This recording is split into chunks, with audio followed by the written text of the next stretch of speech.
Good morning, Michael here, and it's time for a devotion.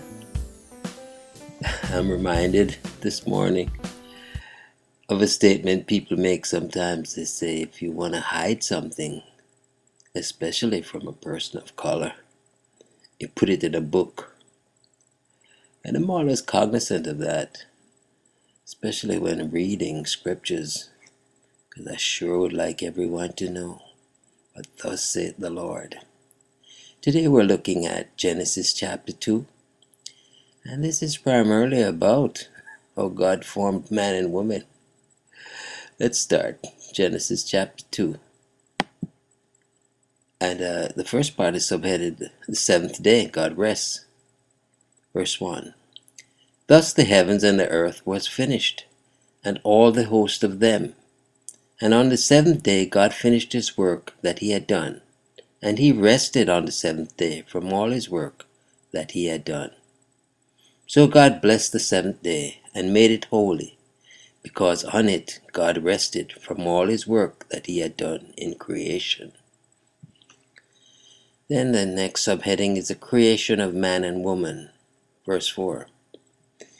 These are the generations of the heavens and the earth when they were created, in the day that the Lord God made the earth and the heavens, when no bush of the field was yet in the land, and no small plant of the field had yet sprung up. For the Lord God had not caused it to rain on the land, and there was no man to work the ground.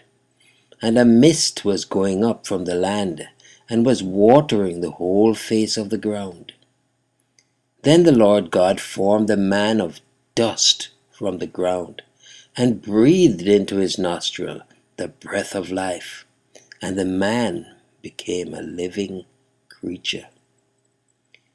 And the Lord God planted a garden in Eden, in the east, and there he put the man whom he had formed. And out of the ground the Lord God made to spring up every tree that is pleasant to the sight, and good for food. The tree of life was in the midst of the garden, and the tree of the knowledge of good and evil. A river flowed out of Eden to water the garden, and there it divided and became 4 rivers. The name of the first is the Pishon. It is the one that flowed around the whole land of Havilah, where there is gold. And the gold of that land is good. Bdellium and onyx stones are there. The name of the second river is the Gihon. It is the one that flowed around the whole land of Cush. And the name of the third river is the Tigris, which flows east of Assyria. And the fourth river is the Euphrates. The Lord God took the man and put him in the Garden of Eden to work it and keep it. And the Lord God commanded the man, saying, You may surely eat of every tree of the garden, but of the tree of the knowledge of good and evil you shall not eat, for in the day that you eat of it, you shall surely die.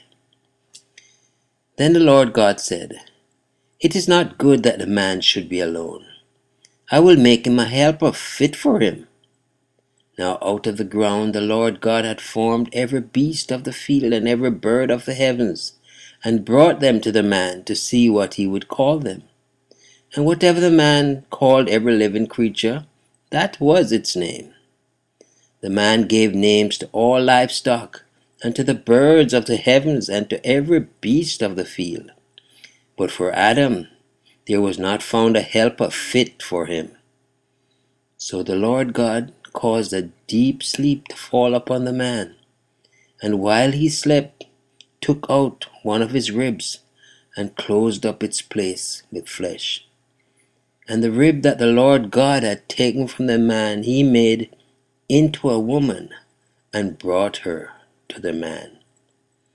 Then the man said, This at last is bone of my bones, and flesh of my flesh. She shall be called woman, because she was taken out of man. Therefore a man shall leave his father and his mother, and hold fast to his wife, and they shall become one flesh. And the man and his wife were both naked and were not ashamed. Just to enjoy that godly history of how we were formed, how we were created by God. Nothing to do with Darwin here. God be praised. Bless your name, Jesus. You, O God, are the creator of heaven and earth and all the good that's therein. Bless your holy name. Until next time, Michael here.